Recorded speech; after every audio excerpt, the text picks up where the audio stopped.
Olá pessoal, aqui o professor Leonardo, mais uma corridinha matinal, filosofia na corridinha matinal, né?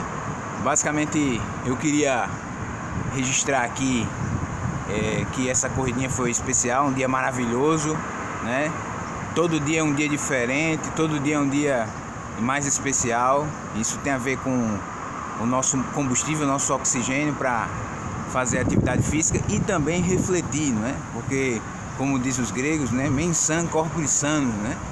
Essa visão, né, da vida que, na verdade, retirada aí para a cultura, para os romanos, para os medievais, os modernos e até os contemporâneos como nós aqui, né? Então, basicamente, hoje eu quero registrar uma discussão não de um filósofo, mas de um tema em especial, que é o tema da ideia de que a realidade está sempre em mudança, né? A ideia de que o tempo e a realidade flui sempre em constante movimento, né? Então, basicamente eu queria registrar aqui a vida, ela tem esse palco do movimento, né? Alguns filósofos foram tratar sobre essa questão.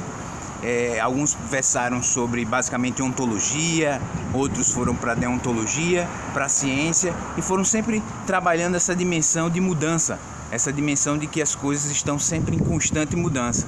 Então Heráclito, por exemplo, um filósofo do início da história da filosofia, também chamado de cosmológico, né, pré-socrático, ele dizia que um homem não será banhado duas vezes, não banhar-se-á duas vezes no mesmo rio, né? Basicamente porque o rio muda e o homem também muda, então nunca será a mesma coisa. É possível também perceber, né, quando Agostinho, Aureliano Agostiniano, o Santo Agostinho, fala sobre o tempo e a mudança que se dá, né, permitida por Deus na história, né? Então os seres humanos, eles estão em constante processo, né? A única coisa perene é o próprio Deus, né? Porque ele é de fato absoluto, né? Ele é perfeito, como pensa, né? Também na visão aí retirada pela perspectiva de Platão ou de Plotino, são filósofos importantes que precederam o pensamento de Agostinho.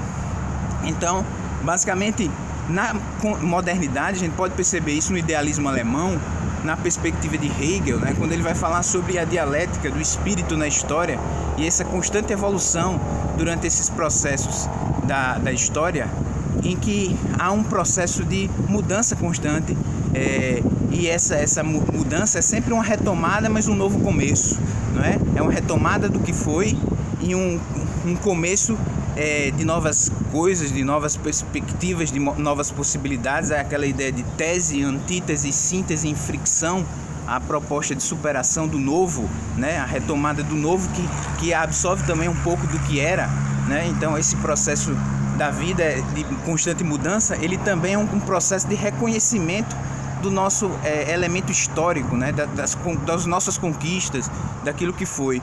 Outro elemento também importante que a gente pode estar trabalhando é essa dimensão fenomenológica da representação da realidade, de que os fenômenos, eles estão sempre em processo, como vai falar Edmund Husserl, na perspectiva da sua fenomenologia e na construção também da proposta do existencialismo que vem depois. A gente pode citar aí o Merleau-Ponty, pode citar o Jean-Paul Sartre, já pode citar o Paul Ricoeur e outros que vão falar sobre a ideia da existência. A existência precede a essência, não existe um elemento essencial constante no sujeito, mas sim são as escolhas, seria a existência que de fato constitui o ser humano.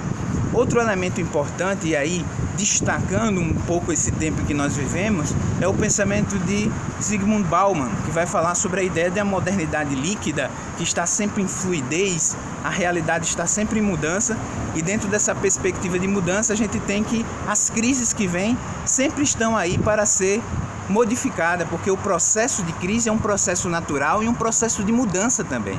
Então nós estamos vivendo na pandemia, né, nesse período de crise, que já está em um processo também de mudança. Existe a crise da pandemia no início, durante esse período em que nós estamos vivendo, e o futuro que está por vir. Então nós estamos aí sempre em processo de mudança. E o interessante é pensar que a mudança ela tem pontos positivos e pontos negativos, mas o negativo está muito na nossa capacidade de adaptação. É preciso então nos reinventarmos também, porque como a realidade muda, nós precisamos também acompanhar essa dimensão de mudança. Então é basicamente esse tema que eu passo para os meus queridos seguidores, inscritos aqui no canal. Um forte abraço e fica aí a reflexão. Eu aguardo aí os comentários.